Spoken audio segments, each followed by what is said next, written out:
Alrighty. So this is a brand new show. We're trying something new today.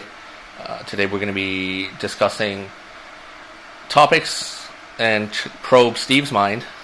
And he's kind of the author of this website, obviously. I'm going to let him do a little introduction of himself, just so you can kind of get a general idea of who he is. So go ahead, Steve.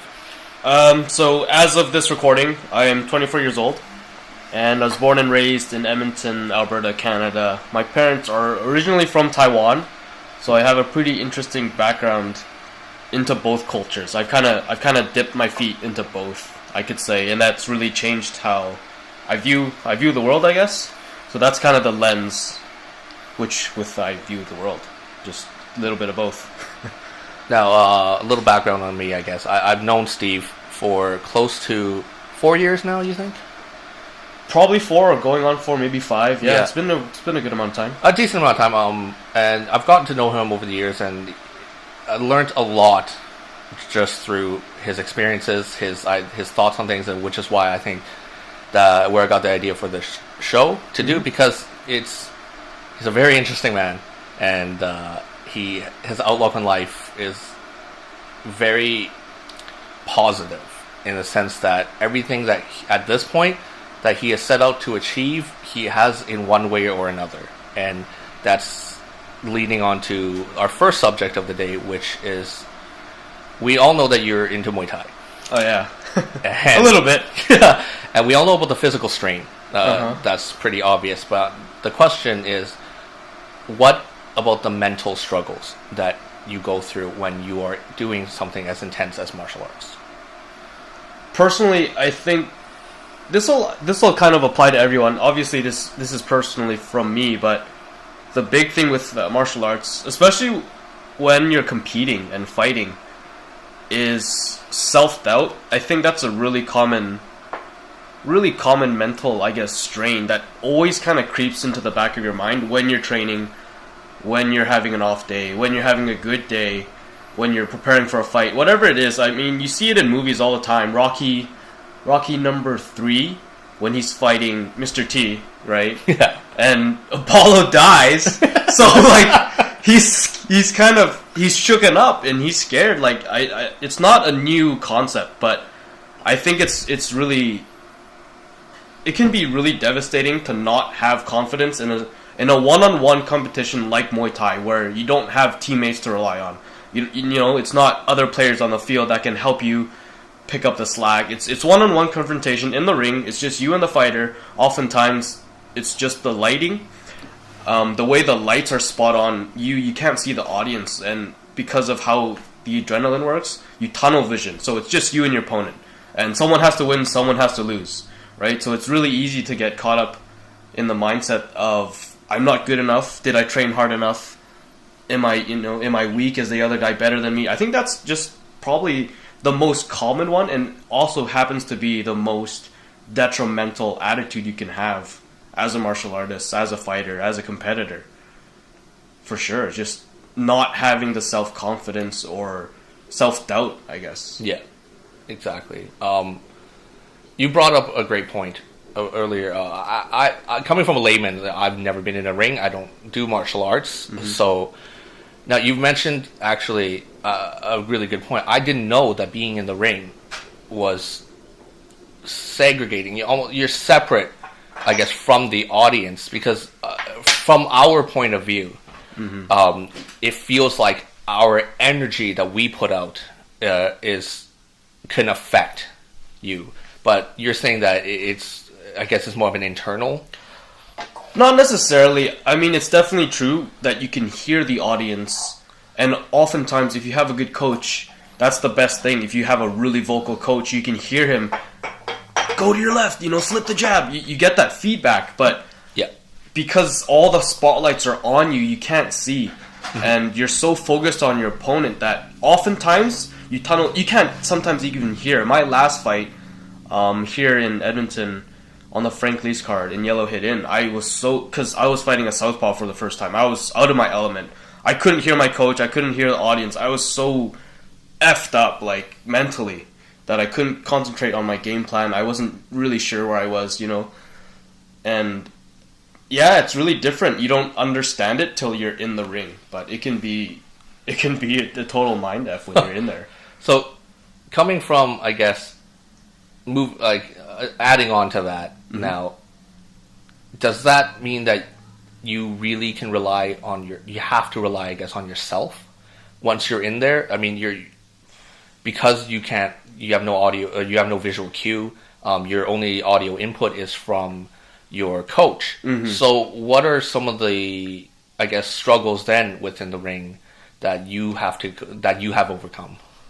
In the ring, yeah, definitely. I mean, on a good day, you can hear your coach. On a good day, you can. That doesn't always happen, right? Like I said, after the first round, you've been winning the entire time. The second round, you could come out strong and just kill your confidence. So, in the ring, it's really about pacing yourself and kind of believing in your training, because that's all you've got is just to go back and draw on all the sacrifice you've made, all the sweat, all the time you spent practicing for this one event that'll last maybe 15 minutes, that night. So that's kind of all you have. And if you have a solid training foundation, if you have a solid training regime, you always work hard, then it helps to maintain that focus when you are in a stress situation in front of an audience against someone you don't know anything about, right? What his fight record is, how good he is, and stuff like that. So if you have a good foundation, it helps in every aspect. Competition, going to a different country to fight and whatnot. Fighting a southpaw, for example, right? Stuff like that. So now let's move, I guess we'll move on to what you've mentioned, like your training. So you've mentioned the struggles within the ring and kind of the mental state you would need to be in to succeed.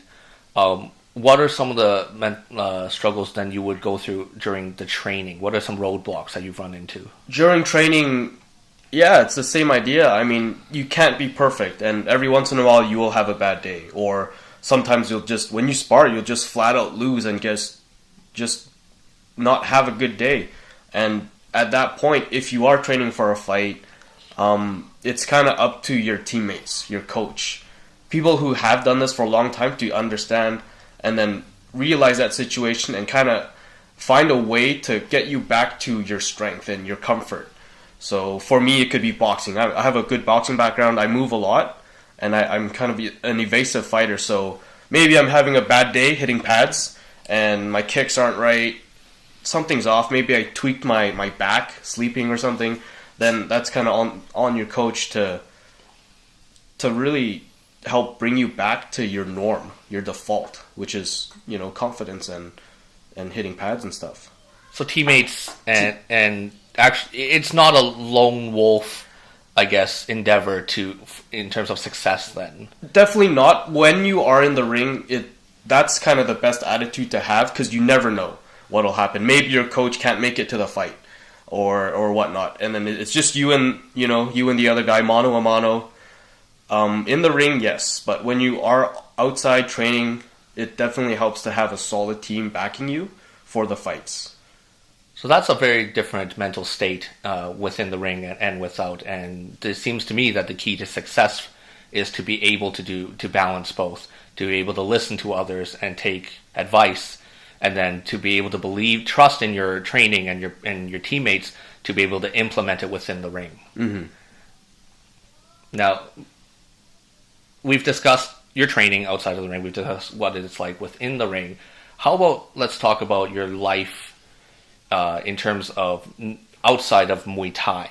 Now, it seems to me that the martial arts stretches through everything that you do, because you've taken this to sport as more than just training.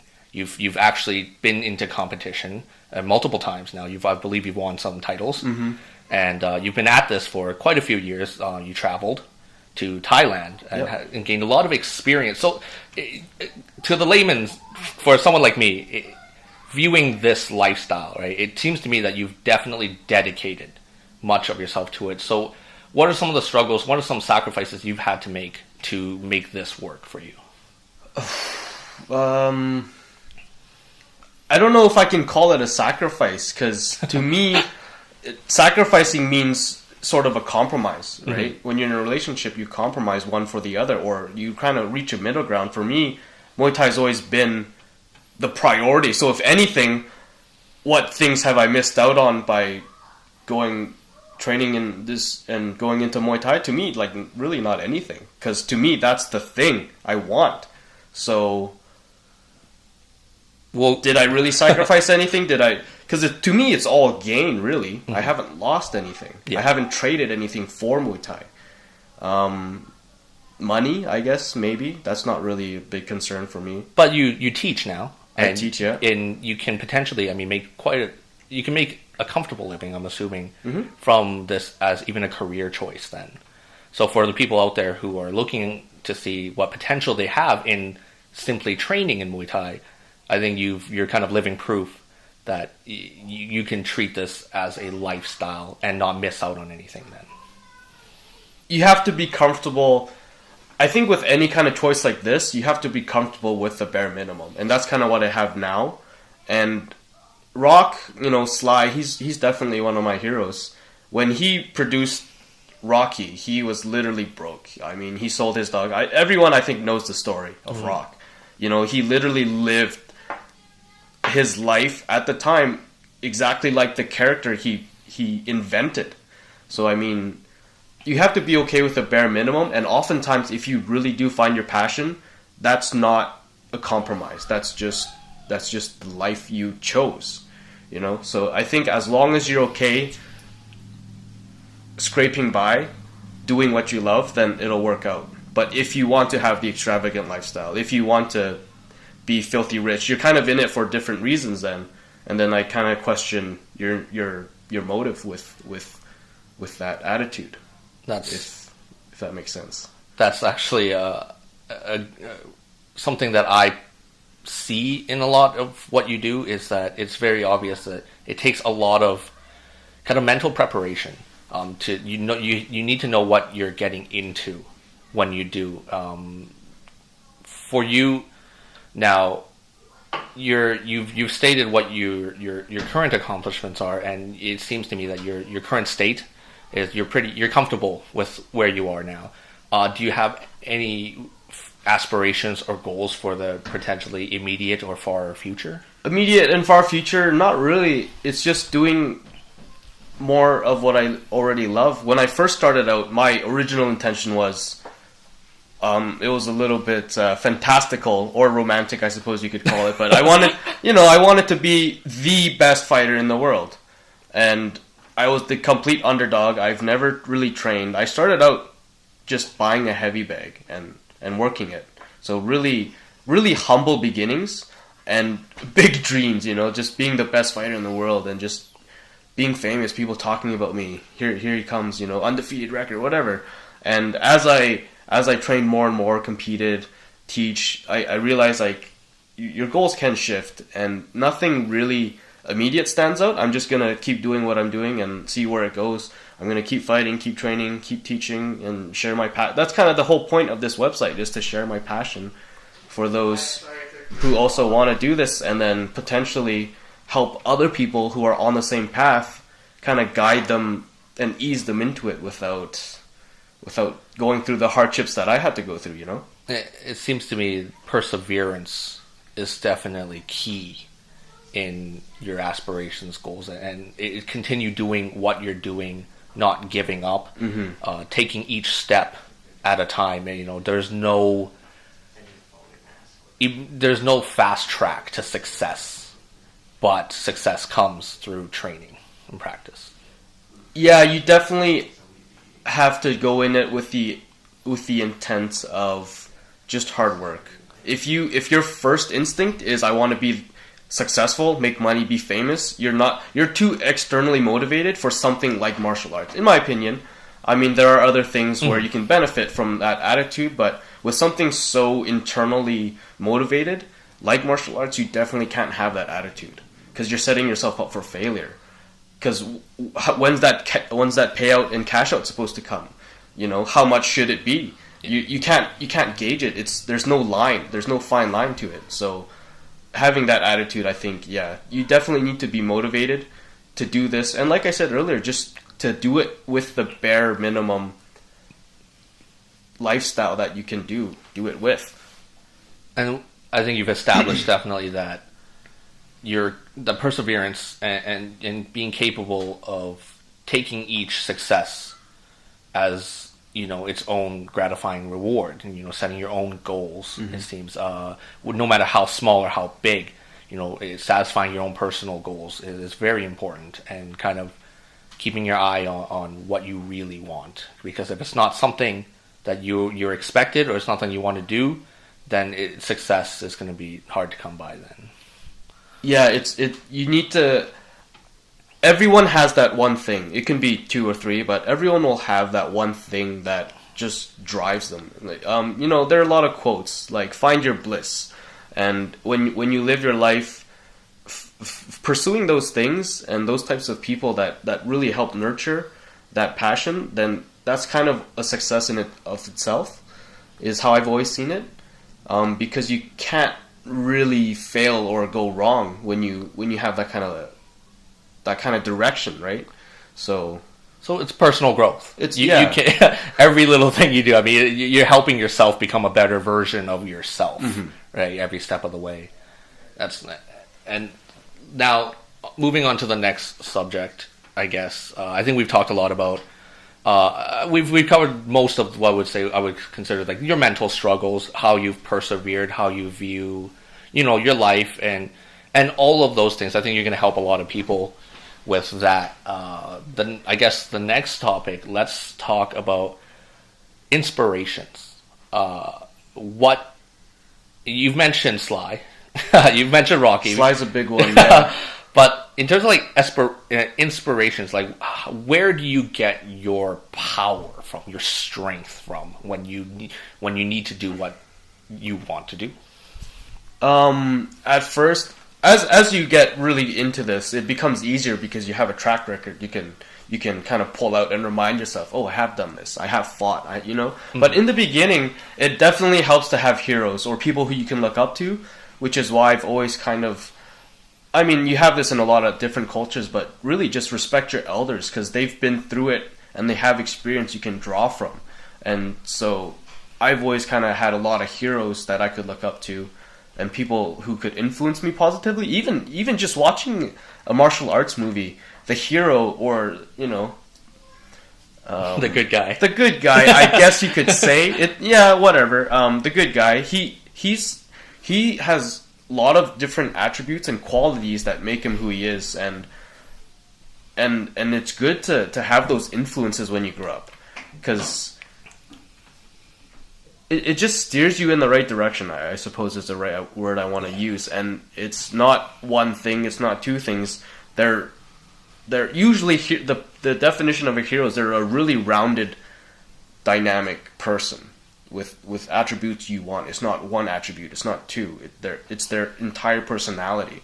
So having a lot of heroes like Sly, even just the 2-hour little flick that you see of that good guy who's this incredible martial artist, but he also is an awesome doctor. He treats people for free, you know, this awesome guy, and he shelters people from the secret police and whatnot.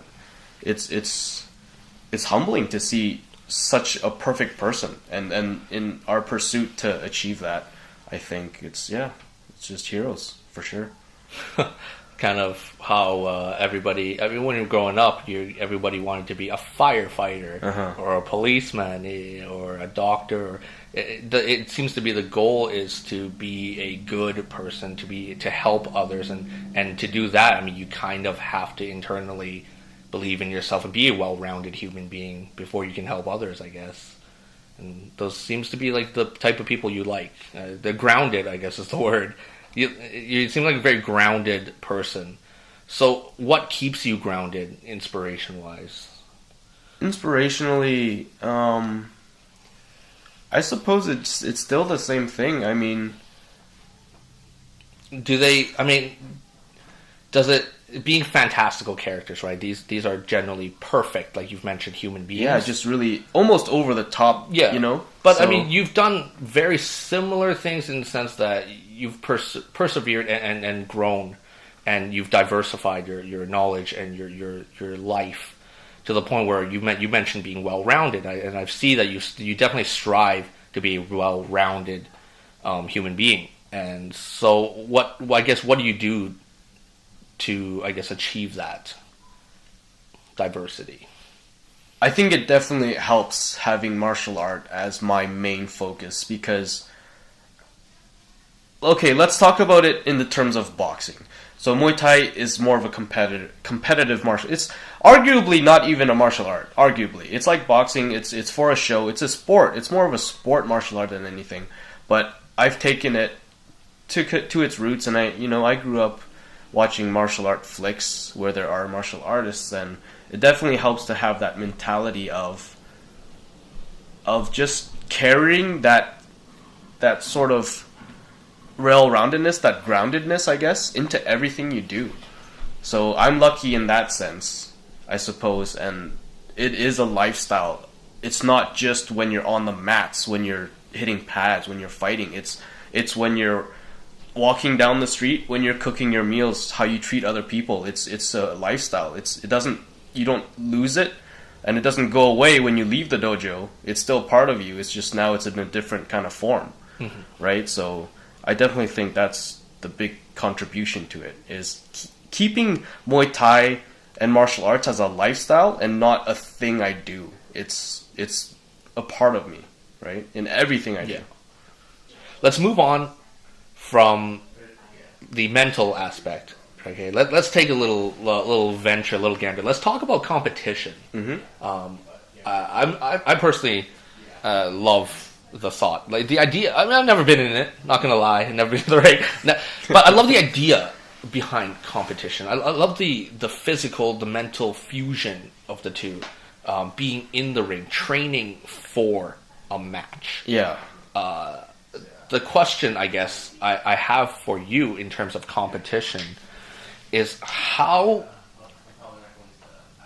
do you view, right? How do you view success in the ring? Is it simply win-loss for you? Definitely not, because you can lose, and if you have, I suppose it's a little bit of placebo, but if you lose in the manner or in the context of I put everything into that fight and I train hard into that fight, and you still take away from it positively, then is it really a loss? No. Like, I mean, what it comes down to in a fight is who's better that night, who performed better that night. You could have an off day. Maybe you're off in the weigh-ins and you had to lose weight right before the fight. I mean, these things can happen. Like, losses and wins shouldn't be the determining factor for how happy you are or how satisfied you are with a result. So for the competition, I think the main takeaway is that you actually did it. You're doing it. It takes a lot to just step into the ring, and that in a victory is in itself a victory. So I don't think you should be too concerned with wins and losses. That's how I've always kind of viewed life, I guess. I have a friend who's the complete opposite. All he cares about is wins and losses and his win percentage. So that's all he cares about. And arguably, in whatever we're doing, it could be a video game, it could be whatever competition, arguably I am the better of the two of us, but he has more to show for it, if that makes sense. So with regards to competition, yeah, I think it's more about the experience and what you can take away for the next fight, for example, or maybe a mental attitude. I'm getting a little bit into this, but my first fight, I was very selfish. So leading up to the fight, I was like, this is my chance. This is my debut. Like, I'm an 0-0 fighter. I've trained my whole life for this. This is what I've been working for. This is my first fight. And I was like, this is for me. Like, everyone's going to come here to see me fight. Everyone's going to come here to see how awesome I am, how good I am, how awesome of a fighter I am. And then what happened was, everything I assumed was correct. They announced my name out of blue corner, Stephen Kang, 145, pounds, Rashido, martial arts, give it up. And I walked to the ring and the crowd's going nuts. They're all standing up. and I'm really feeling myself, really confident, right? And then as soon as the fight's over, I get pretty much shooed off the stage, and then it's the next two fighters on. You know, it's like, oh, wait a minute, that's not right. But that's how it is. Like, as soon as you're done the fight, it's the next two fighters. And I realized at that moment that when I fight, it's really not so much about me as it is for the audience. I'm putting on a show for them. They're really the highlight of this event. I'm here for them, to put on a show for them. So even an attitude like that, it has nothing to do with the win or loss. So as long as you can take something away positively, and it is all mindset and placebo. So try to keep an open mind, and you like I said, you'll never really face a loss or defeat in the more contextual sense. So basically, win-loss is only as important as you personally Exactly. make it Put to be. value on what you think you should put value on. Yeah. There's a good chance if you do martial arts, you will lose. You will lose to your sparring partners. You're going to lose to your master. He's way better than you. So, I mean, we've all lost before. This isn't a new concept. You just got to, don't take it to heart. Don't take it personally. And you just kind of move on. So now, after the first match, because you mentioned, you gave us a very, I think, good description of what you went through, being in your mindset on that first match. And you mentioned taking that forward, taking everything you've learned, and I guess you mentioned the next match. Yeah. Now, what did you learn through that experience? That what did you take away that was value or invaluable to your next competition? Specifically for the competition, it was just exactly as I described. I was there for the pleasure of the audience, and I was putting on a show for them. They were the, I suppose, the attraction of the event. And the second fight was actually very stressful for me because it was the exact same location, exact same event. It was Lyle Shaney's super fights, I think it was. 21 was the first one, so 22 was the second one, and I fought on both cards. It's the exact same location, and the second time through, nothing went right. So the day of the event, my master had to do a tournament in Edmonton, and the fight was in Red Deer. So I went there by myself. So I'm kind of freaking out, okay? I don't have my coach to rely on. I don't have this. And then I went into the weigh-ins. Everybody had their coach there beside them. They had their team, all right, we made the weigh-in light. That's nice. Posted on Facebook. And I was just there by myself, and I was kind of, I should have been more freaked out, but knowing what I knew from the first fight, I was really relaxed, and all the way up until about 30 minutes to the fight, that's really close. I hadn't even had my hands wrapped. I hadn't had a warm-up. You don't see these things as a spectator, but there's a lot going on behind the scenes. I have to get my hands taped. I have to get them okayed by the doctor. I have to do the doctor's check. I have to warm up for the fight, put on all my gear, get ready mentally. There's a lot of stuff going on behind the scenes you don't see. So about 30, 20 minutes before the fight, about 2 cards before me, my crew's not even in Red Deer. He's still in Edmonton, and he texted me like, I'm on my way. But he made it. But I was still relaxed because I knew win or loss, that wasn't really important. I'm just here potentially to put on a show and show off what I've learned, and that's what any spectator sport is just for the enjoyment of the audience, So I was really calm. I didn't really mind losing. It was just go in there, do your best, and show off a little bit because I have a pretty unique style, like I said, kind of an evasive fighter. It's exciting to watch. I don't just scrap really good movements. So with that mentality in mind, I noticed that my opponent had the opposite mentality. He was really in his own head, and he had his headphones on the whole time. Because, you see him in the weigh-in, right? You're facing each other, and you take a picture, and you know who he is. Yeah. So I was watching him the whole time, and he was really freaked out. He's in his headphones the whole time. His face, he just looked nervous. He was just contemplating the fight. He doesn't know who I am, and he was really in his head. And I was just, whatever, I'm here, let's do it. And then going into the fight, I just carried that through, and you could definitely tell as more time progressed, he grew more and more nervous, and he started losing more and more, and it's just this vicious cycle. He just couldn't get out of his own head, and he was so focused on winning that he forced himself to lose almost by being so concerned with the win. So yeah, he put this weird pressure on himself, and I'm glad I had one fight before, because he came in that fight unfortunately 0-0. So I had previous experience of that sort of mental state you're in. And definitely, if I hadn't had that first fight and we were both 0-0 with that second opponent, I'm not sure I would have won, honestly. Yeah. So, like, you came into your first fight with expectations. Mm-hmm.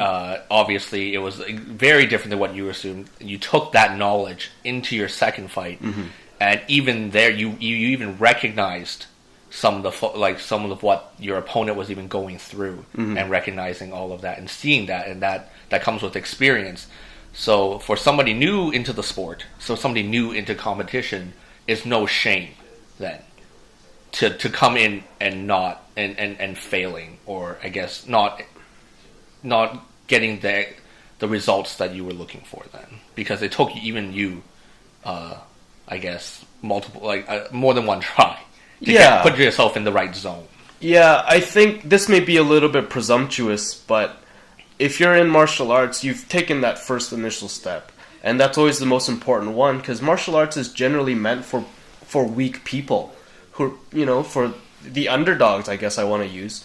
So I don't think shame and guilt or losing, whatever, like these negative things, I don't think that's new.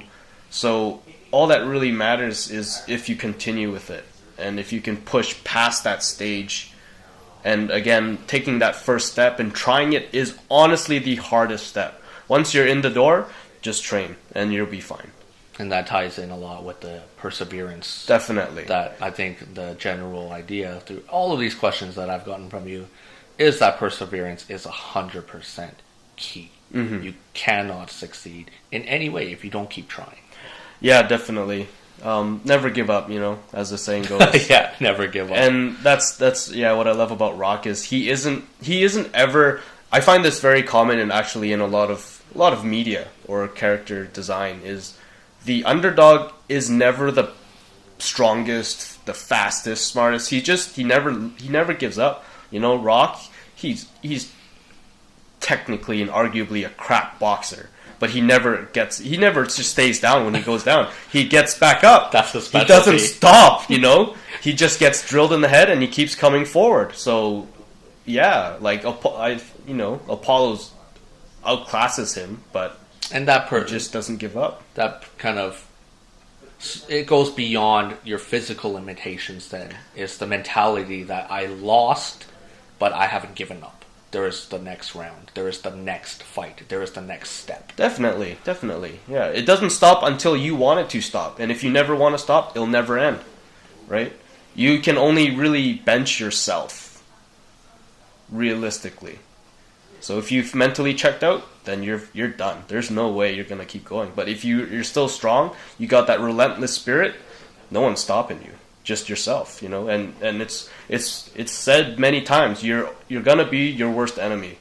So if you if you have a really good, I guess, emotional state, and you have that perseverance, that dedication, you're gonna be unstoppable. That's just how it is.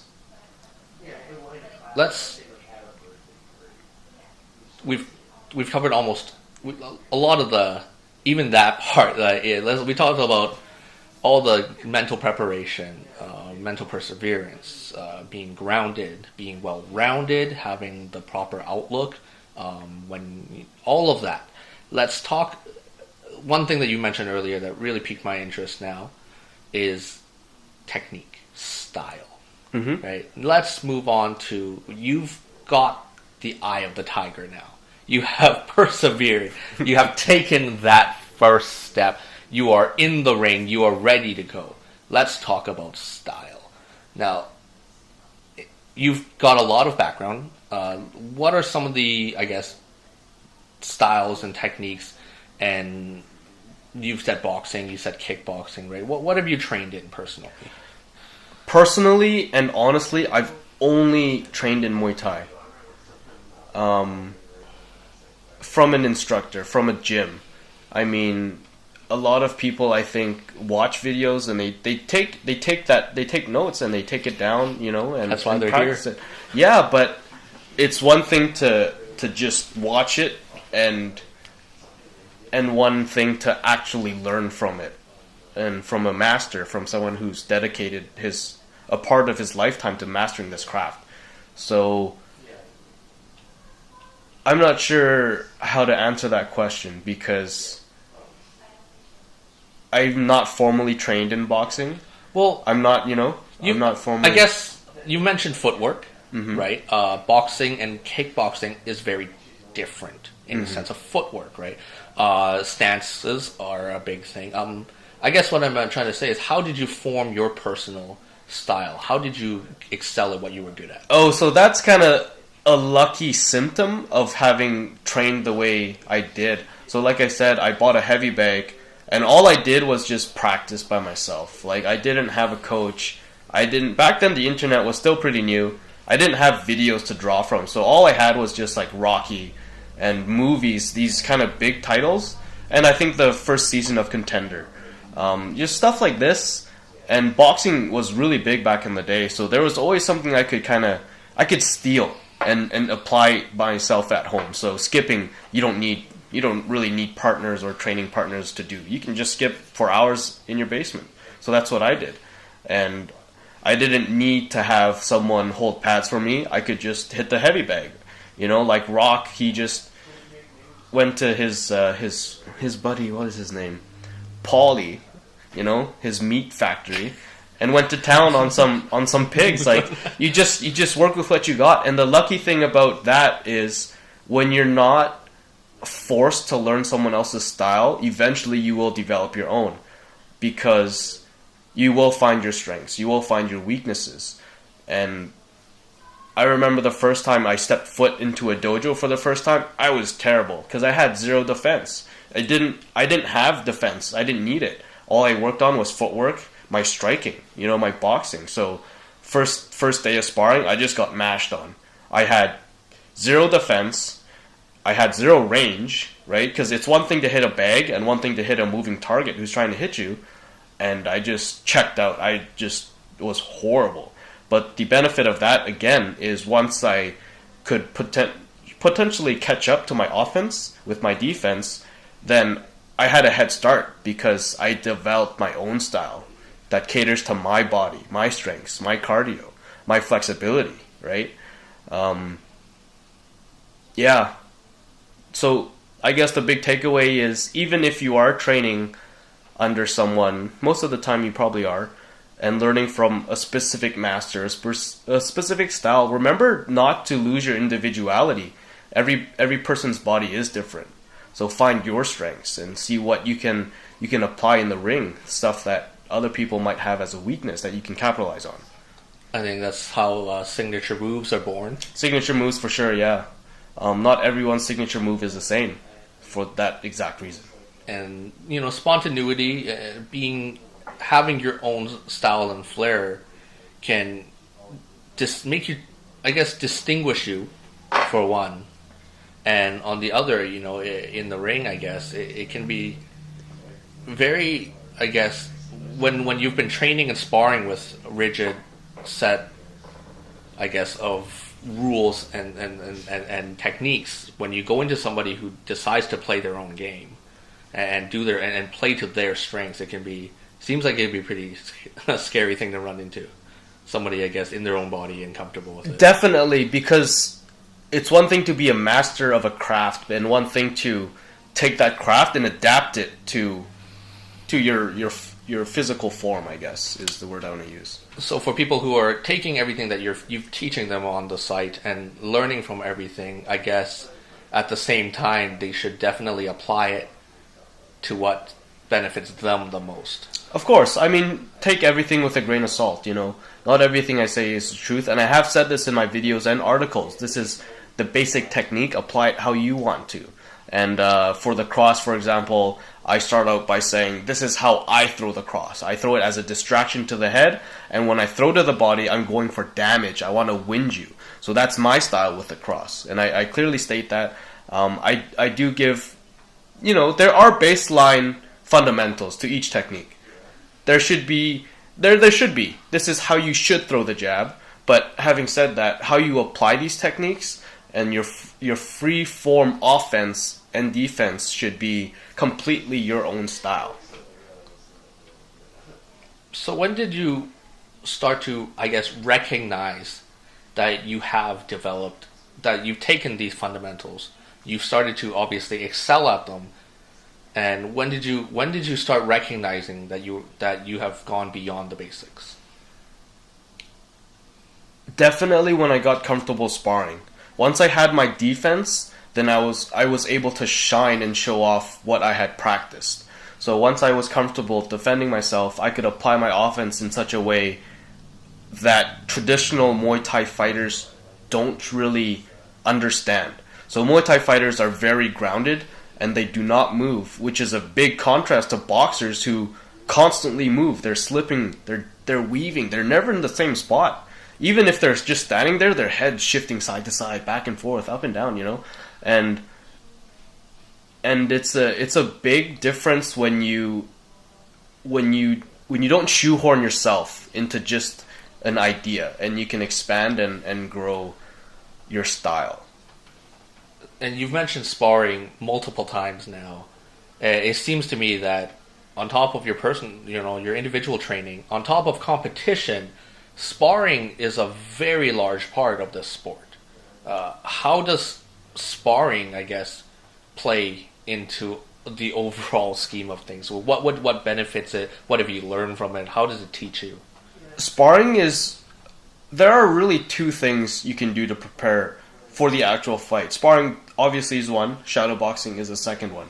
So whereas shadowboxing is more the mental game, if you don't know what shadowboxing is, it's basically just a simulated fight in your brain. You box your shadow. So you pretend they could be exactly as you are. They could be a taller opponent, and you're just trying to understand the matchup with shadowboxing.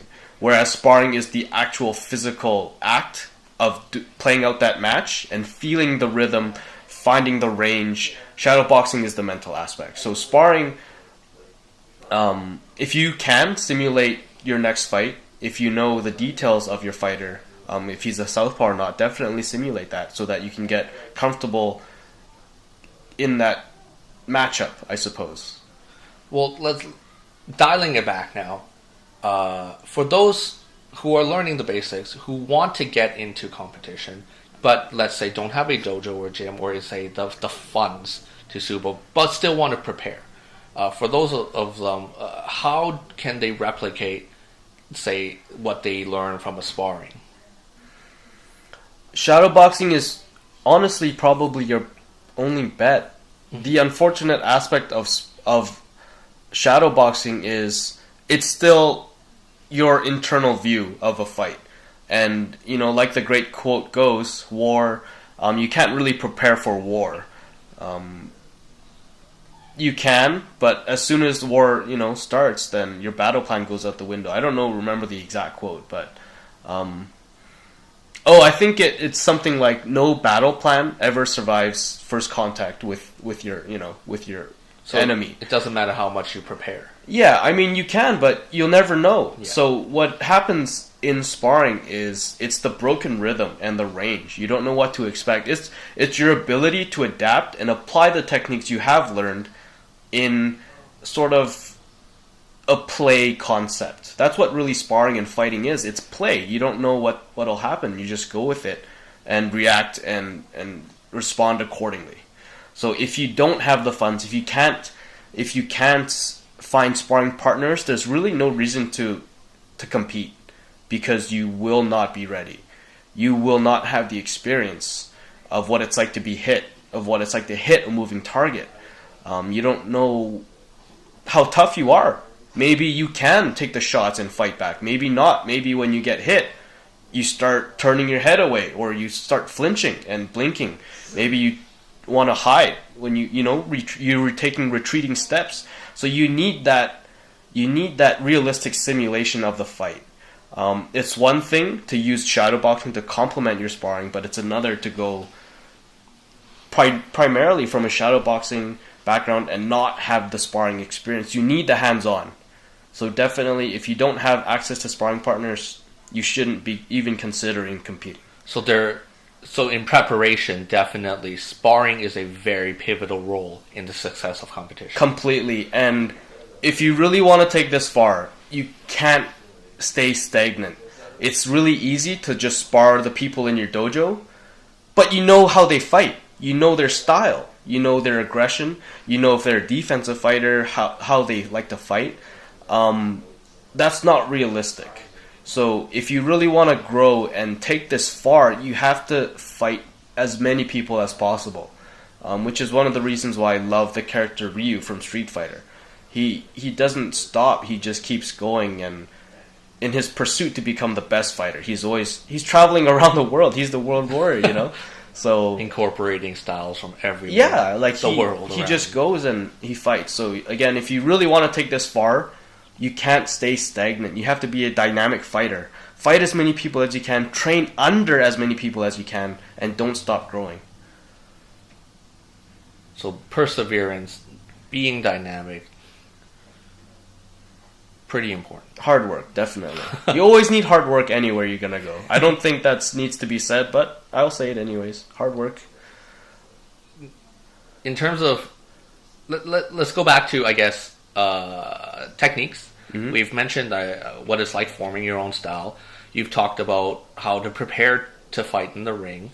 You've talked about you talked about all the preparation keys, I think, a lot of them, into start getting yourself ready for Muay Thai. Now, in terms of one thing that I would like to ask about, and that it piqued my interest as well, is adaptability. You've mentioned it.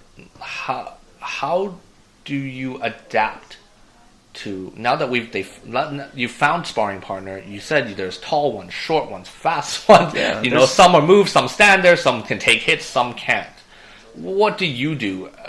How do you adapt to those situations?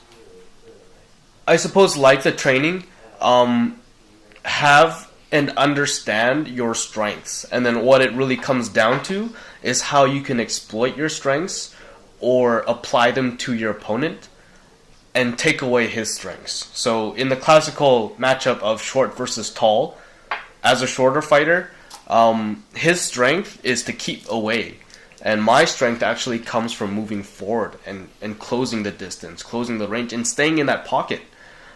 It's better in boxing, but in Muay Thai, it's a very specific range, because too close, and now we're in clinch range. Clinch range is kind of like wrestling. So against a taller fighter, I can't win that fight. It's very difficult. He just pulls my head down and knees me in the face, I'm dead, right? Too far, I'm getting kicked, and I can't fight back. So it's that punch range, and it's a very specific range.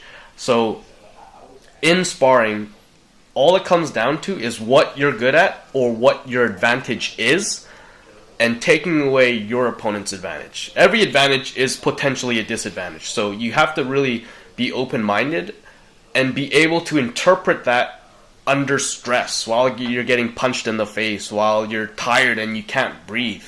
And a good fighter is able to keep his mental composure under the most stressful fight and still win.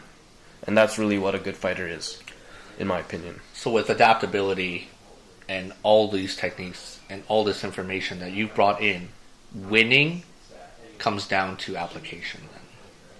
Application, yeah. It's just, like I said, when it comes down to it, it's who is the better fighter in that moment, in that round, in that three-minute round, whatever, in that title fight. You might be a better fighter overall on a Tuesday, whatever, but when it comes down to it, that night, when it counts, who's applying it better? It's like a tug of war, I guess, back and forth, and whoever pushes or pulls in the right direction will come out as the winner. I guess one last humorous, little out there question: is there an unwinnable fight? the only unwinnable fight, again, is against yourself. If you're coming from a place of extreme negativity and low confidence, no opponent can do as much damage to you as yourself. I mean, we're our harshest critic, right? So I know it's easy, but try not to give up. And if you need motivation, there's motivation out there, like by hundreds of videos, articles, whatever you need. It's all out there. Just keep your mind focused like a laser beam, and really just don't stop training. I mean, this is a really old school mentality that I learned from my football coach. Was if we lost a match, we'd get punished. You know, there'd be, all right, we're going back to our field and we're gonna do 50 laps, and you guys owe me 50 laps for losing that match. And if we win, we're still going back to the field and doing 50 laps. So no matter what happens, just get your butt in gear, get in the dojo, train, fight hard, blood, sweat, and tears. Awesome. Well, I think we learned a lot about Steve, about Muay Thai, about Sly, and really about what it takes to be successful. I guess next time, the following, we'll see what Steve thinks on a variety of topics, and we'll be covering movies, maybe games, perhaps certain fighters. Should be pretty fun. Yeah, should be a lot of great. Well, this is a good run and a good first try, and we'll see where we go from here.